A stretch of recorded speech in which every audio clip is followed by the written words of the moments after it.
I'd now like to welcome Anthony Shelley and also our panellists Ben and Fiona to join me at the front here, and we can start our first panel session picking up on all of the themes in those fascinating speeches. So while everyone takes their seat, I will introduce the panellists that I haven't spoken about yet. So we have Fiona Aldridge. Fiona, we're very much on your turf here, so I'm sure you don't need any introduction. But Fiona is Head of Insight and Intelligence at West Midlands Combined Authority. And through this role, Fiona is helping to shape devolved employment and skills policy in the West Midlands region, including influencing the way in which the Combined Authority commissions its £165 million adult education budget. And Fiona joined the West Midlands Combined Authority from the Learning and Work Institute, where she was a Director for Policy and Research. And Ben, I'm sure, needs no introduction as well, our very own CEO at WorldSkills UK. Ben has now been with us for 10 years in a variety of roles, and Ben is also an independent member of the Institute for Apprenticeships and Technical Education's assessment panel, sits on the WorldSkills International Competition Working Group, and is part of the board of WorldSkills Europe. Ben, I'd like to ask you to provide your introductory comments. Lovely, thank you very much. And what a kind of esteemed group of people to follow on from. So thank you massively to Anthony and Shelley for those very different insights, but very clearly part of that same discussion around what we're here to talk about today. So massive thank you for taking the time. Obviously, lots going on in the wider world. I'm sure both of you have, well, probably less you, Shelley. You care less about our election than we do. So thank you, everyone, for making the time to be here. And I just wanted to reiterate everything that we're doing today, the essays that we've launched this morning, the format for today, the people we've invited to speak, is all done in an intentional way to try and make sure that we, wherever we can stimulate conversation and stimulate the chance for us to discuss what is both a massive challenge for the country, for employers, for independent training providers and colleges, but also for young people as well. And so everything we're doing around us as an organisation, but also the event today is all around how do we create that space for us to do that. And just to thank Mandy again from UVAC in terms of being such a great partner in this. And we were talking last night about such an alignment in terms of what we're trying to achieve and what we're trying to do. So a massive thank you for your support for this and all the other work that we're doing as well. As Emma said, and Marion has said, this is our 5th International Skills Summit, and it's something that actually we are committed to, that we want to do. It's something that we are really passionate about in terms of, as WorldSkills UK, we are a member of WorldSkills International. There are 86 members, I think, they've added 2 in the last couple of weeks, 86 members from around the world who are all in a place where they're looking at skills excellence and looking at what it does for their country and what it does for the world in general. And so we want to create as many opportunities for us to bring that learning back, to apply it to what's going on in the UK, to give us a chance to think about not wholesaling, plug and playing what Shelley's doing or what's happening in Germany or other places around the world, but actually looking at how do we take that learning and how do we move forward collectively. Because I think for me, and as has been said, I can't believe I've been at WorldSkills UK for 10 years. And before that, I was part of the Skills Funding Agency and the Learning and Skills Council before that.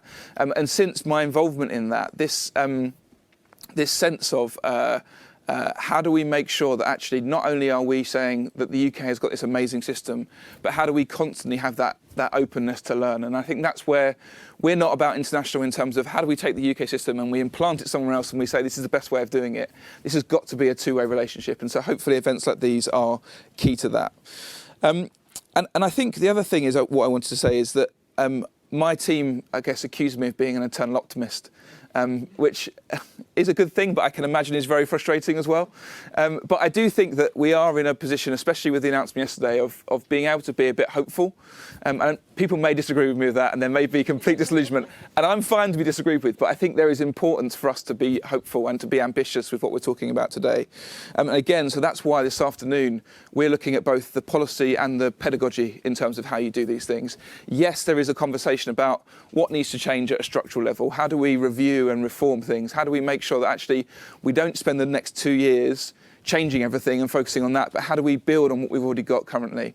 But I think for me and for us as an organisation, our key role in this is how do we help to bring together the enthusiasm and the ideas and the people that are so clearly passionate about what we do, and how do we help to support that, and how do we create small ways of giving people easier access to world-class skills. And I think the moves sometimes are so small and so doable that actually we overlook them, and so we really want to look at how do we do that. I'm not going to spend a long time making the case for skills excellence, because I think that's been made twice very, very well. I'm sure we've made again.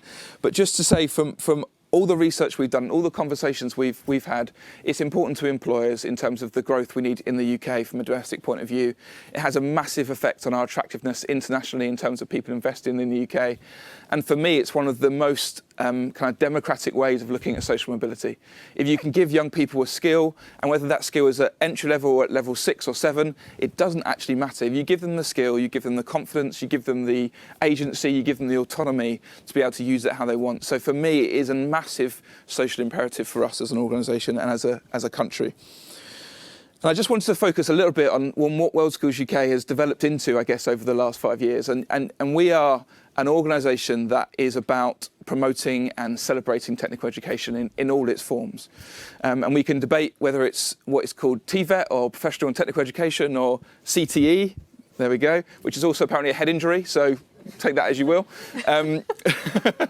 But whatever you call it, actually, the real kind of the importance of celebrating what that can do and what that can mean. And it's not just about it being worthy. It is an economic driver. It is a social mobility driver. It is something that is going to be powering the globe and the UK for the foreseeable future. And so that for me, and this is again something I've talked about a little bit, that's the flash of what we do. That's the celebrating, that's the making sure there's a real platform and a pedestal for technical education to sit on. The young people, the institutions, the educators. But behind that, we've got to look at the substance of it. If we are talking about a world-class skills system, what are we doing collectively to help make that happen and to help drive that? And for me, the real heroes of this, and we've heard it a bit from Marion, are the tutors and the teachers and the heads of curriculum and those that are looking at how that gets delivered. And so for me and for the work that we're doing, what's the focus for us in terms of how do we invest in those people? How do we make sure that they have access to world-class pedagogy? How do we make sure they have space to innovate? How do we make sure they get investment into that innovation? And how do we make sure that we celebrate that when it comes and when it works? And when it doesn't, we go, actually, innovation is difficult and sometimes it doesn't work. And how do we give people cover for those things? And so for today and for what we're talking about today, for me, the real driver is, okay, what are the small things we do within the system, within the funding bands, within the qualification reforms, within all the things that we know are challenging? What are the things that we need to do that? What can we do to make a difference to the actual delivery, to the actual young people, to how do we attract people to want to be part of this amazing profession and this amazing sector? But also, what are the things that we need to change and tweak within our structure, within our system to do that? And then finally, for me, there is a thing around increasing demand, and I think both that demand isn't just for young people.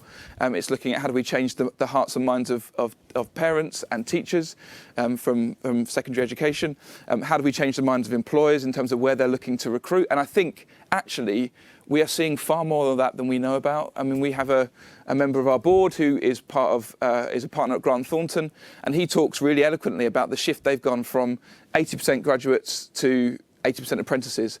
Now, in some ways, that's an arbitrary distinction, but it just shows the change in terms of what's going on in employers. And I think we've got to help them, again, to be shouting about where they're finding talent and how they're finding talent and actually what that's doing for their business and for their productivity as well. So I think for me, I am genuinely hopeful. I think I was hopeful before yesterday's announcement, which may have been really naive. But I think there's a real chance for us to not just talk about what needs to change in the system, but to look at what the change we can be in the system, not to finish in too much of a corny ending. But that's what I just wanted to say before we kick off the panel. Amazing. Thank you, Ben. And I guess we talk about at World Skills UK about influencing the policy and the practice through what we know and our insights into world-class skills. So that sort of encapsulates the messages there. Fiona, over to you. Thank you. So it's great to be here. As Marion says, welcome to Birmingham, welcome to the West Midlands. That's the bit I have to do. And thank you, Rosa, for hosting. I just want to tell you a little bit about the region and what we do as a combined authority. But when I say we, I don't really mean me. I mean colleges and our training providers, and some of you are out there. But it's a real partnership, and I think what the devolution of skills funding that we have in the West Midlands enables us to do is to work out what some of the things we can do are. So there's some big challenges in kind of national policy, and I can't change any of those, although they may change. But there is lots of innovation and lots of creativity that by working together, that by trying things differently, that we have found actually we can do in this region, and we can inform what happens more broadly. So we've got a great story to tell, and a challenging story to tell as well. So for those of you who aren't familiar with the West Midlands, I think we would say that it's a really internationally significant economy. What happens in the West Midlands, what happens in Birmingham as a second city of the country is critical to the success of the UK more widely. And actually, if any of you have seen the Resolution Foundation report, actually the fact that Birmingham doesn't have the levels of productivity and growth that it could have is a drag on the UK economy, and I think that's certainly something we are really conscious of. So some great opportunities, but some really long-standing and persistent challenges as well. So employment, of course, is high, but in this region, it's below average. We have a lower than average median wage. So there are more people who are in work, but in low paid work, and actually a real challenge for them around poverty, around cost of living, but really about thriving. And Anthony talked about UK productivity, which is kind of a depressing enough story as it is. Then when you think about the West Midlands, we're 13% lower than the UK average. And then by the time you put that on, then that's a real challenge for us. In fact, if we were to raise the West Midlands productivity levels to the UK average, we would have £20 billion extra per year. It is a really big prize to get this right. So we're looking at, as a combined authority, and we have various kind of levers and leadership roles around productivity in the economy, around transport, around housing, and around adult skills. We're looking to see how we can build a regional ecosystem that enables our investment here to make a difference to our businesses, to our residents, and to our economy. And actually such a lot of that is taking the investment we have and aligning it better, making sure that when we spend this money, we spend it in a way that unlocks opportunity for individuals and growth for businesses and improved productivity. And one of the questions we ask ourselves is, if when we're spending our skills investment, if we're not spending it at a national level, you often think we're spending it to buy qualifications, but what if we spent it to buy productivity, or spent it to buy opportunity, or spent it to buy business growth? How would we spend it, and what would we spend it on that is different? And I think that's the question that we have been coming back to. So some of that is not just buying qualifications, but buying small bits of learning, or not just buying qualifications, but bigger programmes that have all sorts of the sort of soft skills as well as the technical skills around it. We've been thinking much more about how we align our skills investment to our business support. So how we take Business Growth West Midlands, which is our business support offer, and build a people and skills strand, so that when we're talking to businesses about growth, about grants, around energy, we're also thinking about the skills that they need. We're also working with our growth company to think about attracting foreign investment. So how do we make sure that as we talk to businesses about coming into the region, we're talking about the skilled workforce and the work that we can do and the ways that we can invest to make sure that as they invest in our region, we are investing in people to make sure that they have the right talent to do that. And we've got some great examples of how we've been able to do that, to work with businesses, to invite them in, and to think about what our skills offer is. Those of you from the UK will be aware of local skills improvement plans.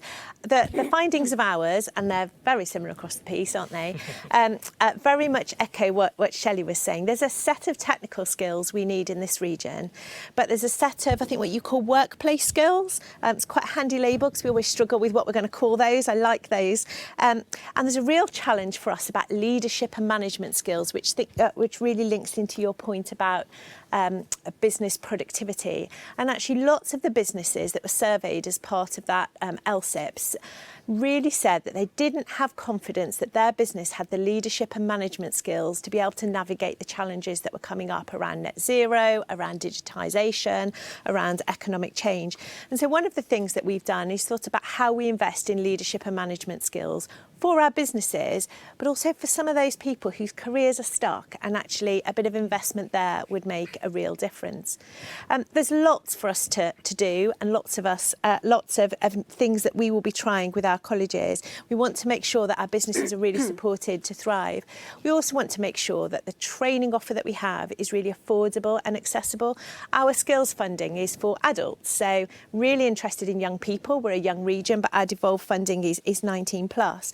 And we want to make sure that for those adults for whom full-time education is likely not their route, that we have affordable and accessible training provision that enables them to balance alongside their work and family commitments. We've said that in this region, if you earn less than the average salary, which is 30k, just about to raise it for those colleges in the room, then we will fully fund training provision. If you earn less than the average, we will pay for that because we think it's a benefit to you. We think you probably can't afford it at the moment, but it's also benefit for our economy. We're also looking at new ways of doing things to make learning more blended, to think about how we reach people who are in work, when we offer it, how we offer it. Because actually, as much as we can put on a great offer, and lots of our colleges do, we also need to make sure it's attractive, it's accessible, and those returns come through. And I'm really looking forward to hearing lots of ideas about what else we can do to really boost productivity in the region through our investment. Amazing. Thank you, Fiona. So we're going to have a bit of a panel discussion now, and there will be an opportunity to put your questions to the panel in a few moments. And I think, it's fair to say I think we're all going to be in agreement. There's not going to be much conflict on this panel, so the sparks will not be flying, but hopefully we'll be able to dive into the issues in a bit more detail and really highlight some things for us all to kind of learn from.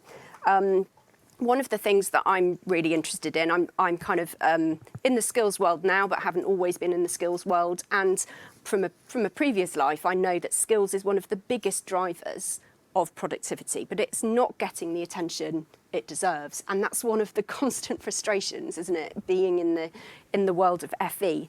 So I think, I'd like to pick up on how we can do that. And Anthony, I'm going to come to you first, because you talked about how for small businesses, the costs are so intensive, they have been increasing. So for the people that you're talking to, how do you make the case for them to be thinking about skills, which is, as we all know, it's an investment, but it could be, from their point of view, just another cost? Yeah, I mean, I suppose the starting point is just to recognise that these are tough conditions for businesses to operate in, And while we've gone through some really torrid times over the last 5 years, I suspect we're just going to have a lot of uncertainty going into the future. People talk about having a perma-crisis, and I think that's probably a really good description of how the economy will function over the years ahead. Even with a new government with a fresh mandate for 5 years, we're going to be operating in an environment with lots of uncertainty. Now, I think the good news is that businesses have been battle-hardened by the last 5 years, and so they've come through. And certainly talking to the small businesses I talk to, they are really resilient. And almost. You could throw any challenge at them, and they'd be happy to navigate it.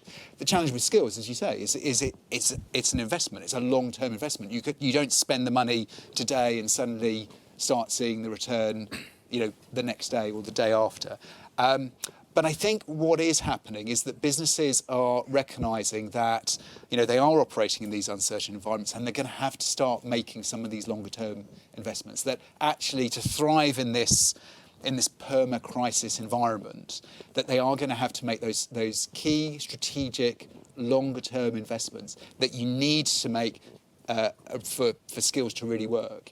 And so I'm with Ben on this. I'm optimistic that actually, in this environment, while you could look at it at face value and say, well, it's just going to continue to be tough, I think business leaders are now looking at what they need to do in order to be really in a position to take advantage of the conditions that they find themselves in now. So I'm with Ben on the optimism side.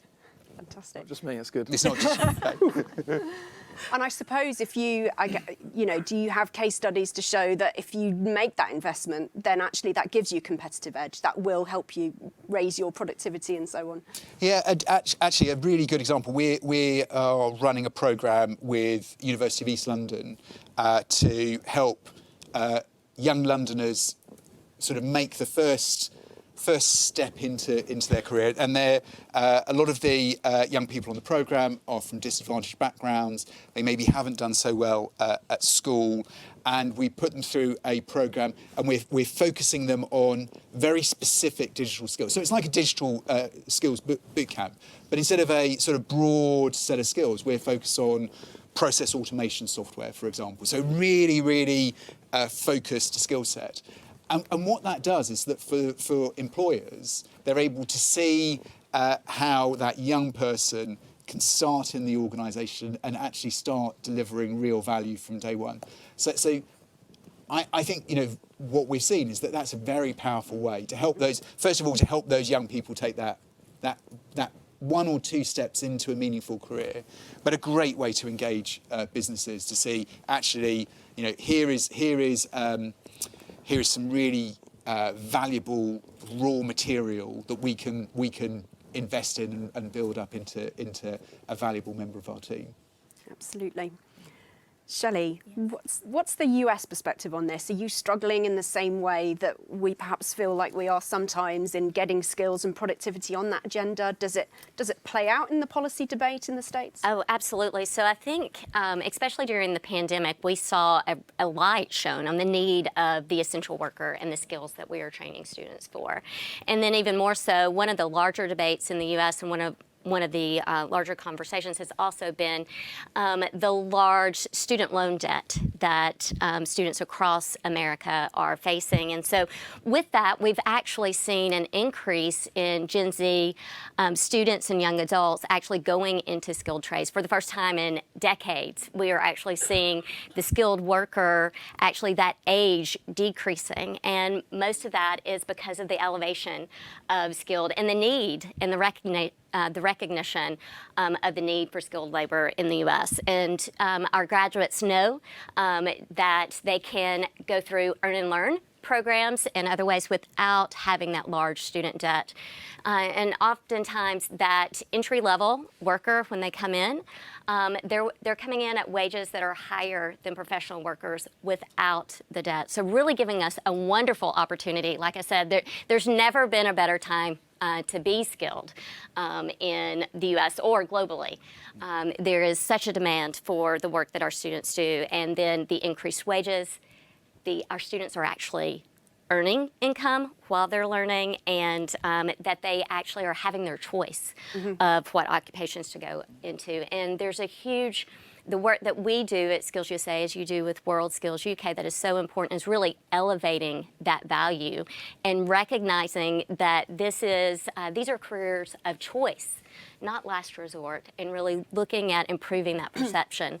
One of the great things that I think that we do at Skills USA is work on students as they're working on their framework skills, is actually introducing their advocacy skills. Students tell our stories the best because they've had that individual impact. Ben, like you said, I am in good company, an internal optimist for our students and what can happen, because I've seen the trajectory of that individual change, and not just that individual, but how it can change their families, their communities, and our nation and our world in just a very short period of time with the skills that we give them. And I think we are taking our rightful place now on that stage. We've seen an increase in the U.S. of about 16% in community college enrollment, while our universities have actually had a downturn over the past year. So really some incredible things. And in public policy, really seeing money and investment in looking at the different opportunities for apprenticeships and work-based learning programs in the U.S., where we're giving opportunities at an earlier age middle school and elementary school students, where we're seeing a middle school student, by the time a student gets to middle school in the US, which is about 11, they have already ruled out, they've not necessarily made up their mind, our research shows, of what they want to be, but they've ruled out a number of careers, so that we know that we need to start earlier. So that is a huge source of public policy debate. In fact, across the US, there were 47 different policies in 47 states actually that address the work-based learning program and the need for that. So really looking at both the Department of Education and the Department of Labor, and now the Department of Commerce, which is a first for us, really getting into the workforce development space and employer-driven education, really that connection between education and industry and government that we need. So. Fascinating. And is that playing out with politicians, like on both kind of parties? Is it something that they're really interested in hearing from? It is something that has been a bipartisan issue, and also that I've seen that we have come together. It's one thing, we can't agree on a lot. But that is one thing that I've seen overall that has been very heartening, is actually the need to develop those skills in our students for our workforce. So, absolutely.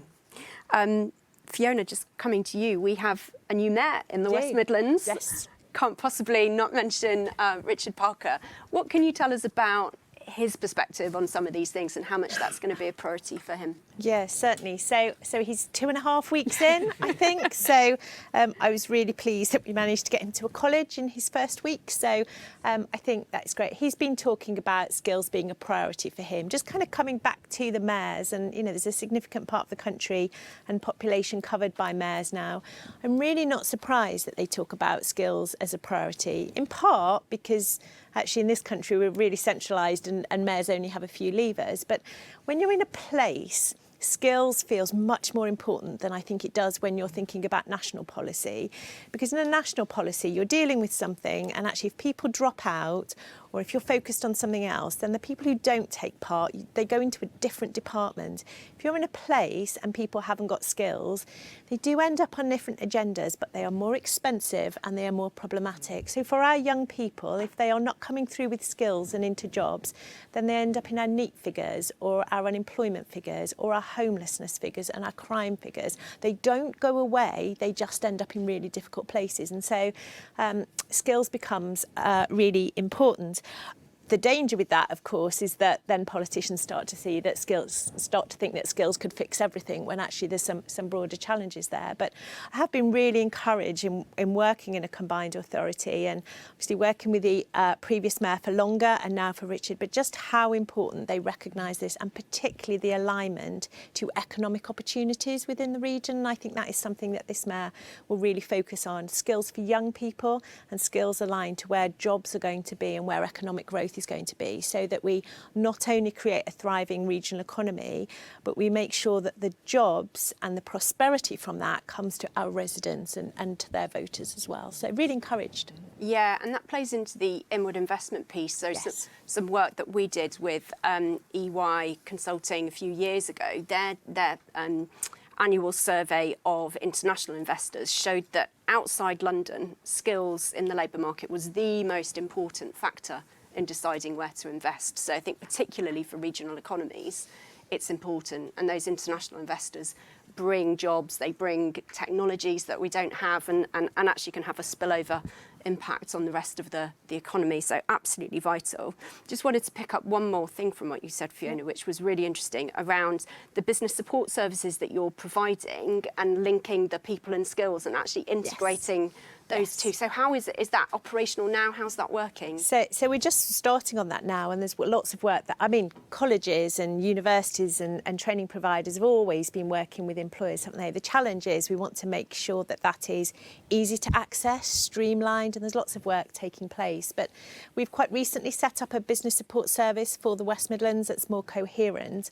And of course, what you don't want to do is go and talk to businesses about this and then come back and someone else talks to them about that. from someone else about that. We do that with skills, and then we do it with programmes within skills as well.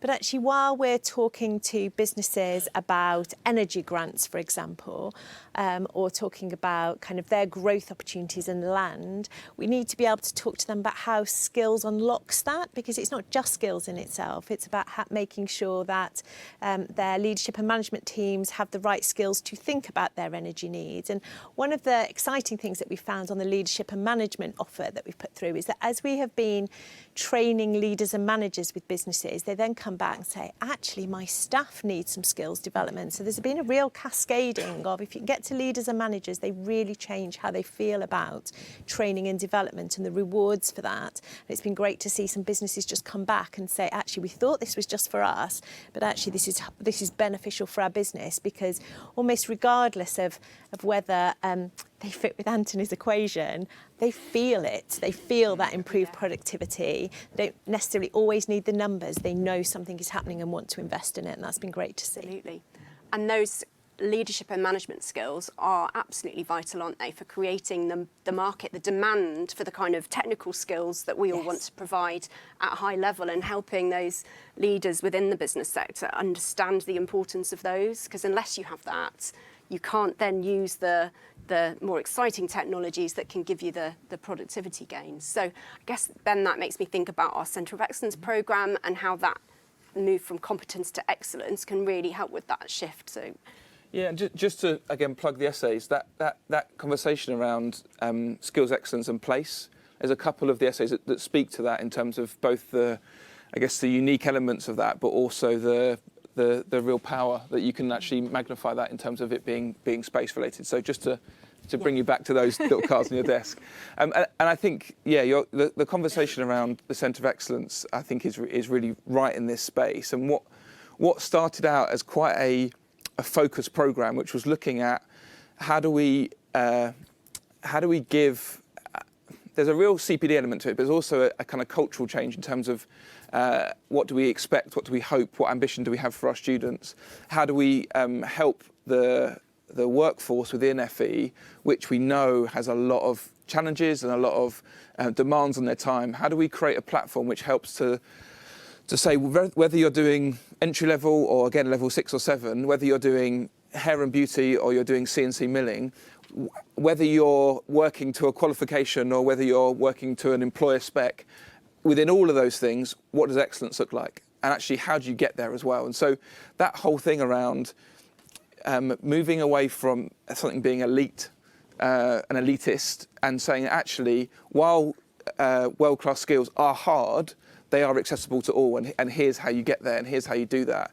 And so that was the seed of an idea, is how do we make that happen? And we had 3 phenomenally successful years, being oversubscribed, a real sense of sort of latent demand within the college and ITP sector for that kind of input.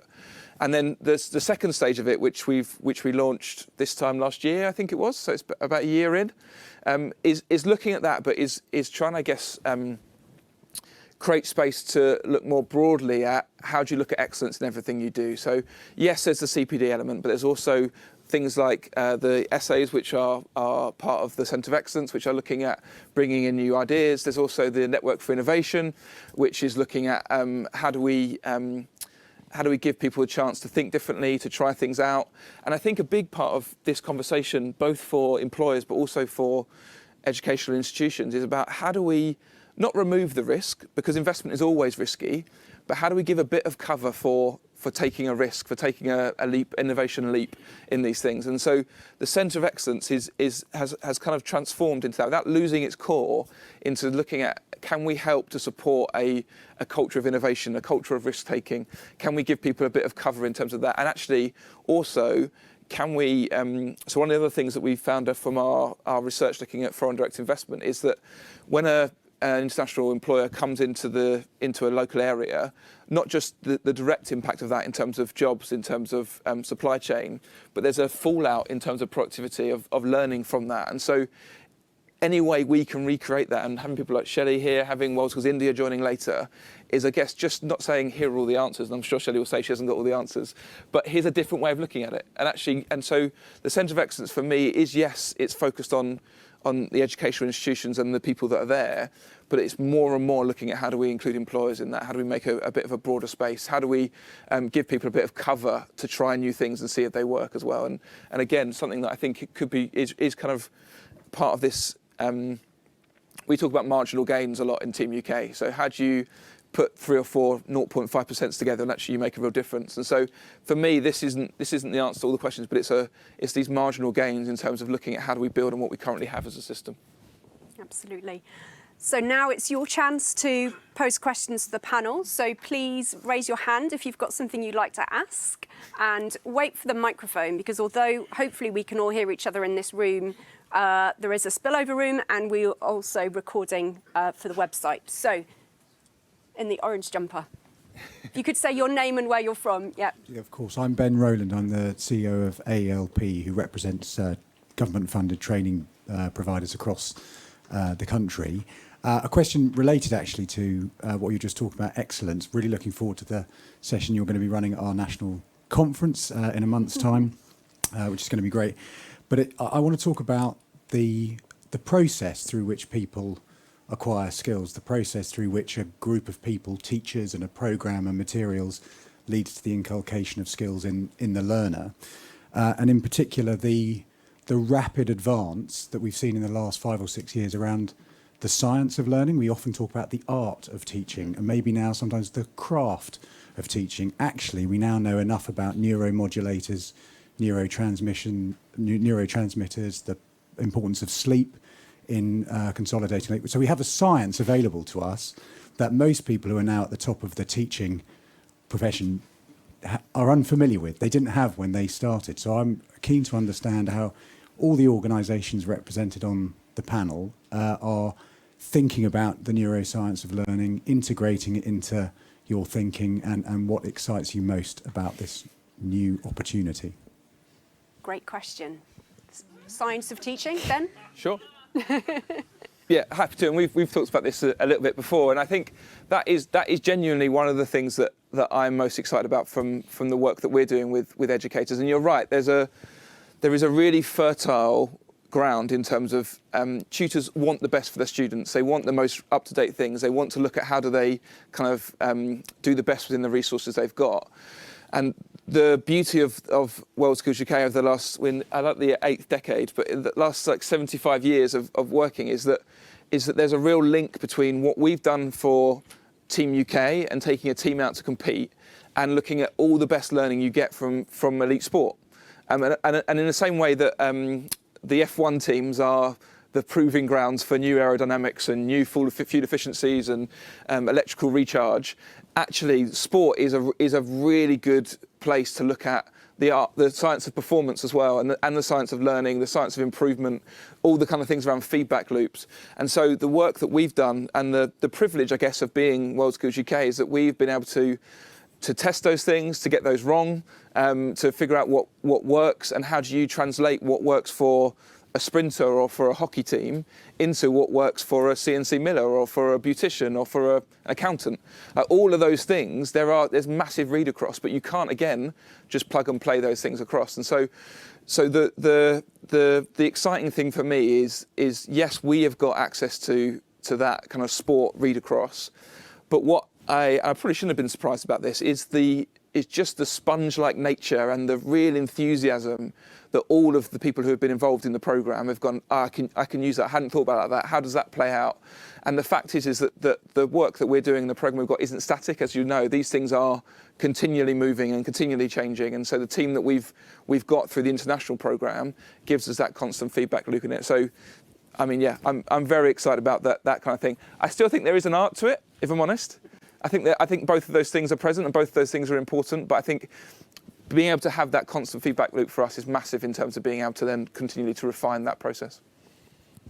Fiona, Shall any I go next? reflections? I guess Yeah. I want to take the question from a slightly different angle. What we're trying to create, I think, in our region is a kind of an ecosystem and a system that is responsive. It's responsive, got to be responsive because the world is changing, and if we'd have built it for 2 years ago, we'd just be out of date. But also, as you say, what we understand about teaching and learning changes all the time. And so I think for us, we want to be able to test and trial and give enough space for our educational professionals within the region to be able to develop their own professionalism and then try that out in the workplace. So if we see ourselves as just an organisation that buys qualifications, we are not going to get there.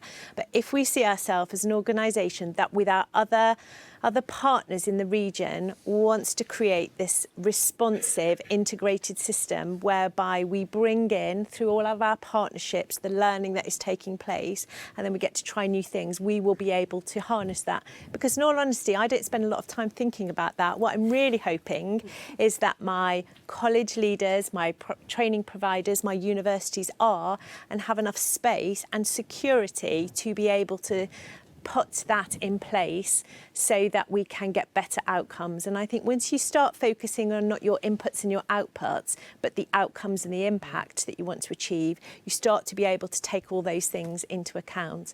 And so again, for my West Midlands providers, having enough space to do that well is something that we want to give you, and how do we work with you to do that?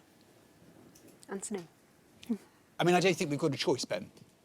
I think the world is now moving so quickly that if we're not embracing all the knowledge we can and really leveraging what science can bring us, we are in real risk of our skills being massively out of date, not just sort of domestically, but internationally. And I use AI and generative AI as sort of a reference point for that. Because if you look at the rate of adoption of AI, it is moving faster than any major change in technology ever. So as a point in comparison, it took the internet 16 years, 17 years to get to 100 million users worldwide. It took TikTok 9 months, and it took ChatGPT under 3 months to get to 100 million users globally. So there can be no doubt that the world in which we're operating now is moving at breakneck speed. And it just means that actually, the big challenge for all of us, whether we're in business or we're delivering skills, we've got to move very, very, very quickly. If we're going to use these big changes, these very fast changes to our advantage and not get left behind. Shelley, over to you. Absolutely. And so I'm not sure here, but for us, business and industry, that's actually where we receive our instructors or our teachers. They are not classically trained normally in the art of teaching, and so we do have the space to learn and to grow and to test things as well. I'm seeing many of our students are coming to technical education because they're excited about the changes in technology and they want to be able to use those as well. So through our Skills USA University, we're trying to keep up with the changes in that and actually impart those through Train the Trainer programs for all of our instructors nationwide. So giving them the space to learn, to grow, to share best practices and implement those technologies that our students are anticipating that we are going to be using and that our business and industry partners are requiring. Fantastic. Great question. Do we have another one? Mandy.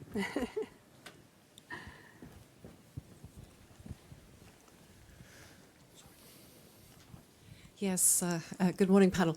Mandy Crawford-Lee, Chief Exec of UVAC. Great to hear that. I think there's a shared opinion that productivity really does matter, and I love your concept, Fiona, of buying productivity.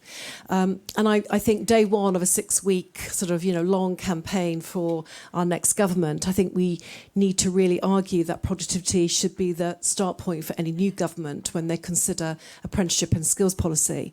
But that brings us at odds with some of the things that I think I've heard this morning. We've heard a lot about further education colleges contributing to skills needs. We've heard a lot about young people. But actually, typically where we see young people sit in terms of levels of qualification at level 2 and level 3, they are typically perhaps occupational skills that are not where the key skill shortages sit. And I think we'd all agree that a focus is needed on high level occupations if the country is to develop those high level skills, high productivity and high income economies. So I think sometimes there's a real complexity to how we prioritise investment in skills training. And clearly we've seen over the last sort of 15 years quite a major investment in apprenticeships, a work-based programme, in and through work into the professions. It's expanded enormously. Some of that may well be at risk of a future government design. But actually, why is it that we still can't move the dial on our productivity levels, on our productivity gap? Fiona and I have been working in and around skills and economies for a long, long time. In the 90s, when I was doing sort of research in skills and productivity, we were talking about two-speed economies in large urban areas, including Birmingham, including Leeds. They still exist. In fact, there are three-speed economies because of the difficulties around upskilling and reskilling. Why is it that still employers are not investing in training? Because I think the recent New Economics Foundation report has said that employers are spending on employee training. It's actually now less than a fifth that it was 10 years ago. So we've got some real issues here. And I think the question is, who should be responsible for the investment in skills? Is it the government? Is it the individual? Or is it employers? Or is it a combination of all three? Fantastic question again, Mandy. I'm going and a tricky one, absolutely. I'm going to give our UK members of the panel a minute to think about it and ask Shelley to start with,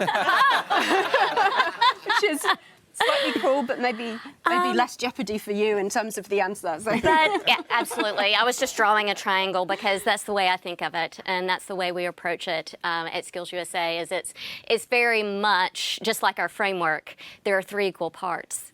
And for us to be productive and for us to become who we want to be, it takes business, education, industry, but it also takes our government as well. So and the individual is responsible as a part of that. But that's what we really do in Skills USA. We are that conduit between education and industry, really that connection point through those work-based learning programs and those others. So we mutually support each other in accomplishing our goal of having that next generation skilled workforce. And I think that is when education, industry, and government, as well as the individual responsibility as well. When those all come together, that is when we're going to be able to make those gains that we're seeking. We'll go back the other way, so Anthony next. So I mean, I think it's a really good challenge, Marion, in terms of, so why hasn't this happened?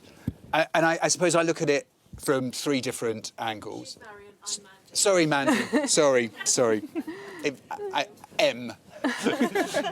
Sorry, Mandy. I even wrote down Mandy. Sorry. So I suppose the first is, there is a need for government to play a role in this, and I think what we would all recognise, that having a government with a clear vision for skills and a long-term plan is really, really valuable. And I suppose in anticipation of what may happen in 6 weeks' time, I think we would probably all want continuity on building the sort of the momentum that we've got, rather than revolution, tear it all up and start again, because that generally doesn't work. Improving on what we've got is important. But I think it's really important that government set the vision and the direction of travel. You're right that employers have a responsibility to play. And I think there's a variety of reasons why employers haven't invested in as much in skills over the last 10 plus years. And I think one of them has been that they haven't needed to, that actually that they have been able to buy skills from a much larger labour pool than they've been before. And that option no longer exists. So I think employers are recognising that if they're going to grow, if they're going to become more productive, they have no other option other than to invest in their skills.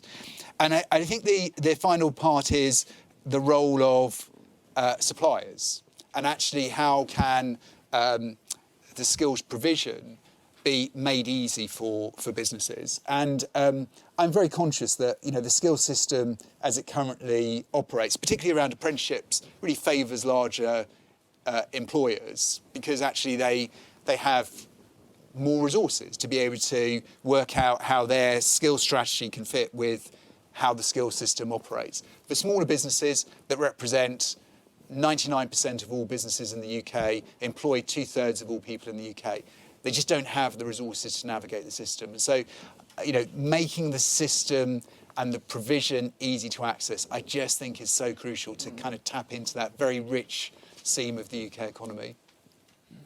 Fiona.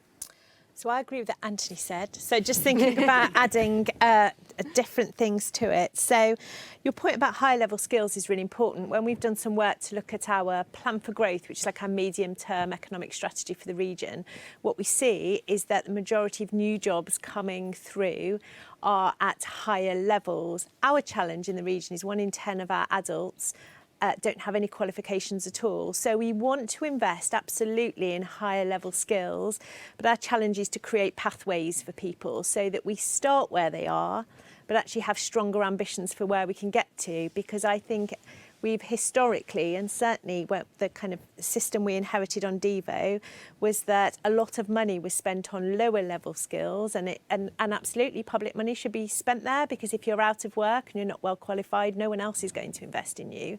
But actually it wasn't ambitious enough, I think, for some of our residents to get them to those high level skills. And the challenge in a budget that has been fixed for many years now is that you have to do everything. You can't just do those high level skills. You've got to do the economic growth and the social inclusion, and that you've got to meet everyone where they are. And I think that's one of the challenges and why we're really trying to work as a system. And completely agree with Anthony about how we need to, it should be a three-way investment. And I think our challenge is where best do we spend the public pound in order to be able to release the private pound and the employer pound. So where are the things that we should invest in, and how do we do it so it unlocks? And I think we're just trying some of those things we might do there. So what do we put in if an employer puts something in so that it does lever? Because actually £170 million a year skills investment for the West Midlands, it sort of sounds a lot until you then start thinking about the need, and then it doesn't sound like anything at all. So I think that's one of the challenges for us about how we can do that. I'm really conscious, I suppose, of things like the apprenticeship levy, which in one sense has raised a set of money, but I think what we've seen is also reduced other spend on training. And what it's meant for us as a region when we think of our apprenticeship numbers, though, and there's lots of employers that will say that it's worked for them, is that in this region we have fewer apprenticeships for young people, fewer apprenticeships at that career entry point, fewer apprenticeships in SMEs, and fewer in some key sectors like engineering and manufacturing. That clearly is not good for our region, yet we have a system that's based on what individual employers want rather than thinking what a place needs or what an industry needs. And I think at the same time, I agree we shouldn't tear everything up because it takes so long to put everything back and create stability, but I'd really like us to think a bit more about the needs of people and of places and of sectors rather than just individual firms, because I think there's clearly some things that aren't working. Yeah, so just very quickly, because I, again, agree with everything that's been said, and I think that point around the public pound and the private pound is absolutely vital, both in terms of where they're used, but also, and Anthony's talked about this as well, in terms of how do you make it as easy as possible for the private pound to be spent, to have influence, to be engaged.